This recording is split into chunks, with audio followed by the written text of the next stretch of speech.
A question I see posted occasionally in art teacher forums online is, should I let my kids trace? I think the idea is that tracing is somehow cheating and it's not real drawing, but I love tracing. I love stencils. And in this video, I'm going to show you 6 lesson ideas that I use tracing and also tell you why I think that tracing is a very important skill and not cheating at all. I don't really understand how art teachers got the idea that tracing was somehow taboo, because of course, as working artists, we all use different tools for tracing: stencils, rulers, curves, templates. So let's start them young.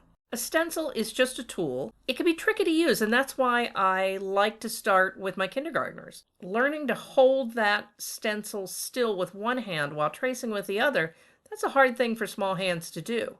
And being able to do it really builds confidence. Most littles aren't good at drawing just because they don't have the motor skills yet. Their hands are not developed enough. And being able to use a tool so that they can draw on paper what they imagine in their head really makes them feel good about their own skills. Using tools also promotes multi-step planning and preparation, really thinking about what you're making and what you need to do to get the result you want. Stencil use is just a first step, which leads to good ruler use. I know you art teachers out there know the struggle of getting art students to use a ruler properly. If you've already got them holding a stencil still and tracing, the ruler use is going to be a lot easier. This is going to lead to the protractor and the compass when they get to that level in math class, and it's going to come back to you in middle school and the higher grades when they are using sharper, more dangerous tools. Building these skills can't start too early. And stencils play a role in the modern art world, something that your older kids can appreciate, and certainly useful to them as they go on to their own art careers. I love stencils. I have a lot of stencils, 2 big bucket drawers full. I've got some from Royal Co., Blick, Colorations, and tons. I don't even know where they came from. A lot of people ask me, well, where do you get them? What's your favorite? It doesn't matter what my favorite is. You just want to have a variety, large and small, different ages, different abilities, different uses. When I teach tracing from the very beginning, I say use your pencil on your stencil. Even though I start using stencils right away in kindergarten, all the way even to the 5th grade, I still have students try to cut shapes out by holding the stencil and the paper together in their hand up in the air and trying to cut around it with the scissors. You have to trace it first.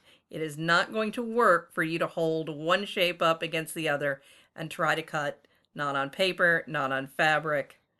You're just going to make a mess. Use your pencil on your stencil. So these are my actual lessons. In kindergarten, I have a 5-week unit on shapes.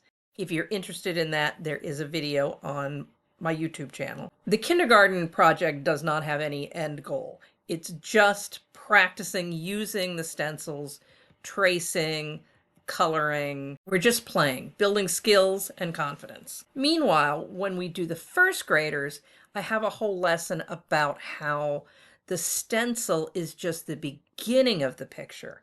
The stencil is a great way to start a picture, but this picture isn't finished. What else does my rabbit need? Well, he needs an eye and a nose. I think I'll color in his ear, maybe draw some more lines on his body. Oh, let's put some grass and maybe a flower and some whiskers. So their stencil assignment is all about adding details to make a complete picture. And I do this by prompting, what's going on in the picture? What's missing? What's in the background? What else can you add? But it's very easy to get to that point if you have a stencil to start with, so they don't get hung up on drawing the initial shape perfectly. This is another 1st grade project I do, and this also has a video on my channel. The kids absolutely love this. Kids really love tracing because it allows them to do things perfectly that they couldn't do freehand. So what we do is we start with 4 to 6 circles that we trace in number order, and that allows them to make concentric circles. And here you can see them tracing, and our finished product is these really great spinners. We put a straw in there. There's actually patterns you can't see very well in this picture because they've covered it over, but we're doing patterns that go around and around, and then we put it on a straw and they can spin it, and that is a very popular project. Second grade, we do this great self-portrait collage. We start with this multicultural paper with the body shape. And I do this project every year, so I have made a large collection of stencils out of manila folders in pants, shirts, dresses, shoes. And I give them big boxes of scrap paper. A lot of it is scrapbooking paper or origami paper. It's got great patterns on it. And then they trace each item.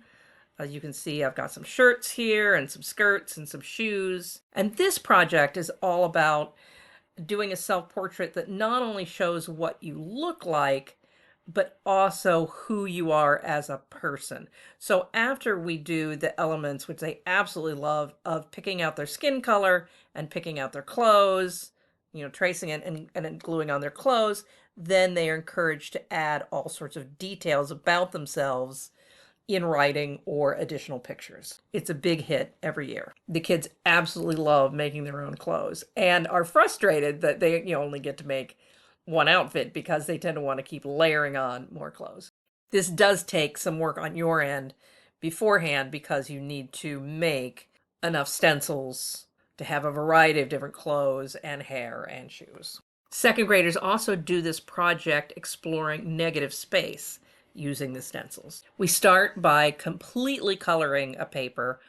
Oil pastels work really well for this. Then we trace the negative space image, cut that out, glue it on with a border, and make a nice silhouette. And of course, I've got a whole negative space lesson that I give before we actually start the making. But the stencils allow us to really concentrate on the concept and not the drawing. Moving on to third grade, sort of the opposite of the second grade project in that we're taking the shape and dividing the shape, filling that with patterns, and putting it on a black background. Or a different color. Sometimes the students choose a different color background. But again, by having the shape already outlined for them, they can really concentrate on the pattern and color aspect of the assignment and not worry so much about if they're drawing the cat right. And I get a great variety of work from this one. For older students, I have these terrific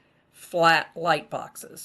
This student here is working on a particular assignment that the entire county does every year of designing a license plate. And this requires them to do an initial sketch and then transfer that onto the official contest paper.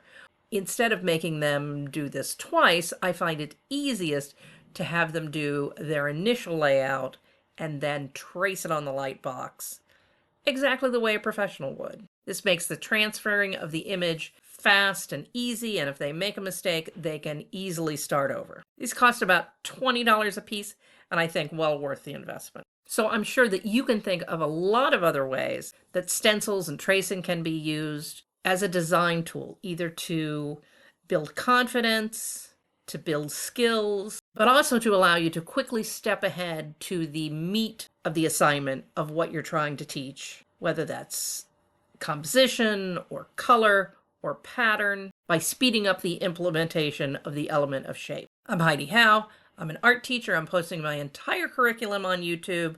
I don't sell anything. I'm just getting it out there so that I'm not leaving behind a room full of files and samples for the next art teacher to sort through when I retire. I hope it's useful to you, and if you want to, you can subscribe for more.